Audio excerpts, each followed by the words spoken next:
what does it mean to hire a virtual assistant? Would you recommend people hire virtual assistants? What type of roles can these people do? And is there anywhere where, how would they go about finding somebody if they wanted to hire somebody like that? Yeah. So the first thing I'll say about that is you need to start with like an inventory of like all the tasks that you do as a business owner and see which ones you're good at and you like doing and which ones you don't like doing and you're not good at. Because like those are the first things that you would consider delegating off to somebody else at, you know, and for me, that was administrative tasks, things that are really computer based for the most part. And so much of what we do now is virtual. It's like, it's the same thing. You're kind of working virtual in some respects anyway, with your team now. But yeah, it's not that expensive.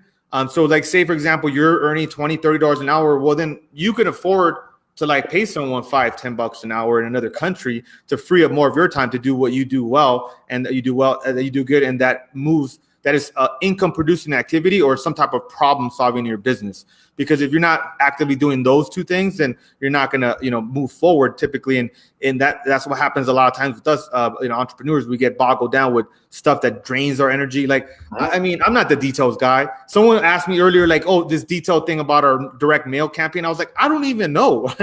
Like, can you ask, Alex Camacho, my acquisitions director in Maui? Like, I seriously don't know that answer. And I like that because that's going to bore me. It's going to tune me out. And then I'm not going to be engaged to have that high level conversation or reach out and then, be part of something, another bigger problem that we're trying to solve in the business. So the virtual assistants can help you be more productive.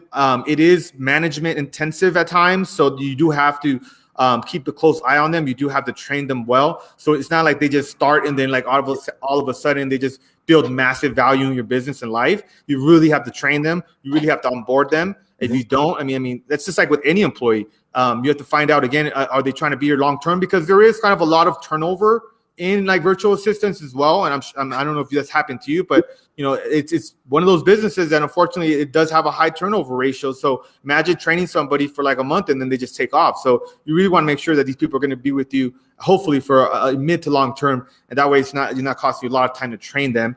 Yeah. Would that answer the question? It 100%. I just wanted to make people aware that it is an option out there. My first virtual assistant, bro, cost me $3 an hour. And I kid you not, like, this is how simple it was. Me and another agent that was a competitor would get in the office at the same time. He had to get his leads and import them into his CRM, 5 to 10 minutes, which doesn't sound like much. But I would get into the office. My leads would already be in my CRM at $3 an hour, which is nothing. So he would get into the office. He would have to upload his leads. I would get into the office, bro, pick up the phone, start dialing. They say the early bird gets the worm. 10 minutes early, I was the first contact. I was able to solidify, get that appointment. And little things like that allowed me to grow.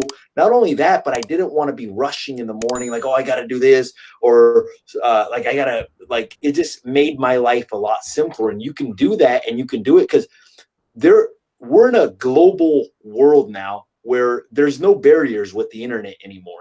Back in the 20s, we couldn't do this. Now we can. So that's one thing that I love. I love virtual assistants. Obviously, if you train them the right way, they can be a huge asset to your business. They can do anything from administrative things and calling, anything that you need from them.